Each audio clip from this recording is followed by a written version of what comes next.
So there are many reasons why people fail in business. The lack of foot traffic, rough economic times, higher product costs, blah, blah, blah.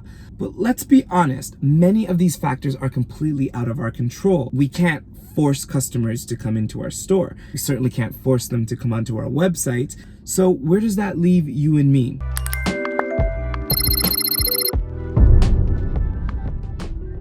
The cause of most business failures are on account of the person or people running the business or operating the business. I've been fortunate over the last 10 years with my wife to have started our own business, and through the failures and the successes, and also in helping other businesses start their companies, we've been able to kind of see, what's the good, what's the bad, and what's the ugly. It's from that experience that I've compiled this list.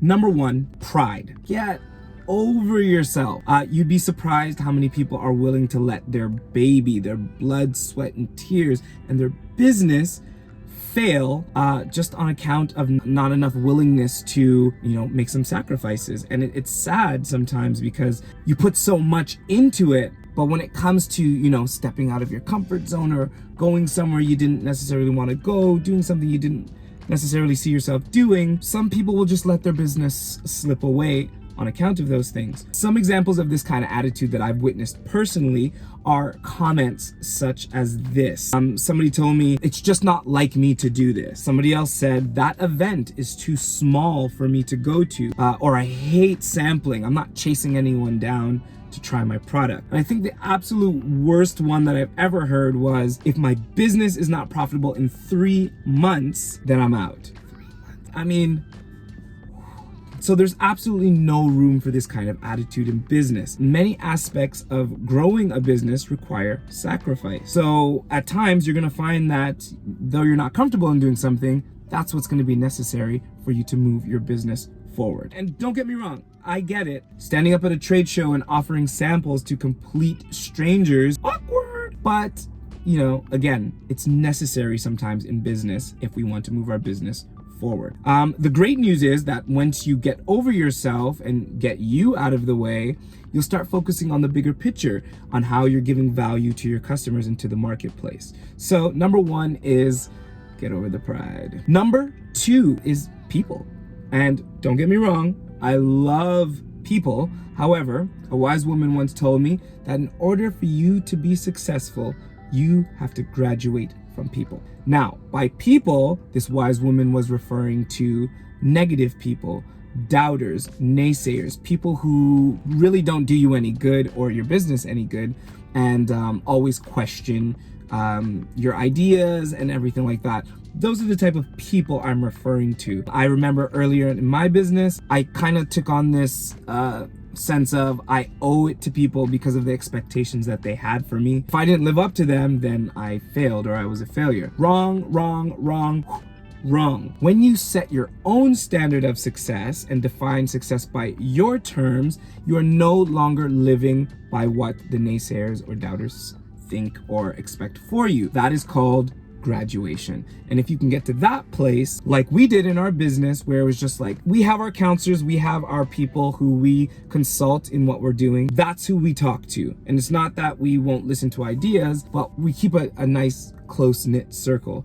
And that keeps all the negativity out. So people, learn to graduate from people. Not to say that a little pressure from people isn't a good thing, but choose your friends wisely is what we're saying. Number 3, patience. Patience is an invaluable trait. And if you can perfect this, which is not easy, I'll say that, patience is not easy, especially for me, but you are on your way to some serious success if you can master or practice even patience. And the key phrase here is on your way to success. You see, patience has a course, and way too often we rob patience of its course, or we don't allow it to finish its course. So we interrupt the process that it's on by jumping ahead and doing our own thing prematurely or before it's time. When you think about your business, right? Like when you're in year 1, only patience is going to show you what your business could be like in year 5. When you're in year 5, only patience is going to allow you to see what your business could look like in year 10.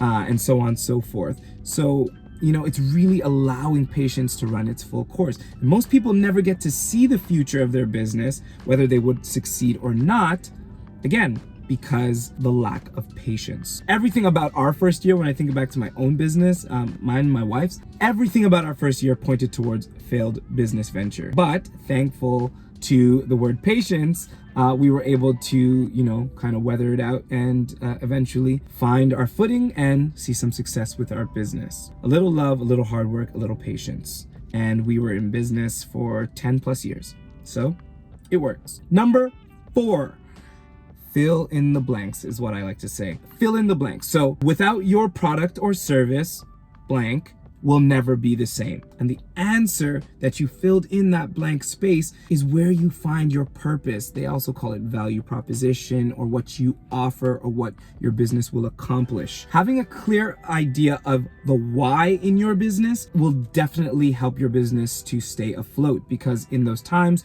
where business is not doing great, you could anchor yourself in your purpose and refocus on that, especially in times like now.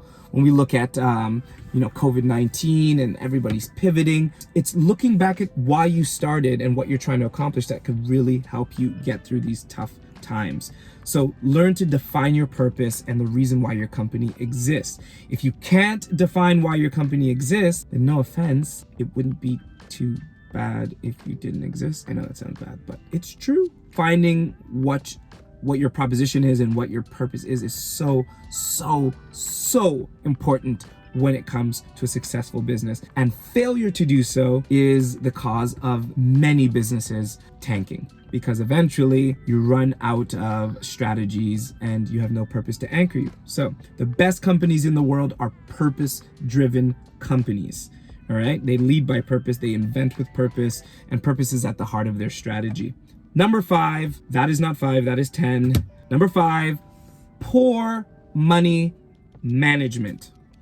What are some of the reasons, or 5 reasons why business fail? Number 5, poor money management. As the famous saying goes, those who do not manage their money will end up working for those who do. And I couldn't agree more with that phrase, quote, saying. Poor money management could single-handedly cause any business to sink, especially coupled with the other 4 items that we had on this list. I mean, that is like a smoothie of disaster.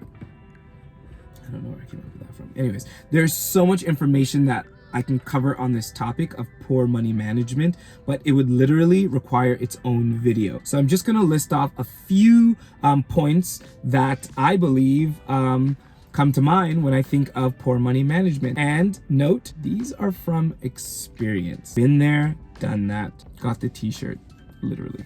Okay, so those points are trying to build a polished brand as a startup. Wrong. Not that you're not trying to build a great brand, but polished, it takes time to polish. It takes customer feedback to have a polished brand. When you try to do that out the gate, you're gonna spend a lot of money that you should actually be using to grow the business strategically and timely. Trying to build a polished brand as a startup. A complicated supply chain. We get our products from here, they ship it to there, which then gets air shipped or by sea. To like a complicated supply chain will tank your business. Expensive and colorful packaging. Oh my goodness. I need to do a video on this alone. I am the king of wasting money on packaging in the early days of my business, trying to stand out. And it was good, some of it worked, but a lot of money was wasted, especially with using so much colors. If you've designed packaging, colors can get very, very pricey. Crazy marketing budgets, doing things that are above us in the level that we're at, can tank a business. Expanding before you're ready, whether that's franchising, expanding your current store, expanding your product lines before you're ready. Poor accounting, no accounting, and no budgeting. So those are some of the ways that money is managed poorly and can definitely tank a business and cause it to fail. Folks, I hope you gleaned and were able to get something from this video that you can apply to your own business or future business in order to see success and not failure. And if you find yourself somewhere on this list doing some of these things, now is a great time to pivot, make some changes, and scale your business to new heights. Friends, thank you so much for your time. Don't forget to like, share this video with somebody who can use it, and subscribe to the channel. Be adventurous, build honest. I'll see you next time. Stay lovely. No, that's not the ending I wanted. Dang.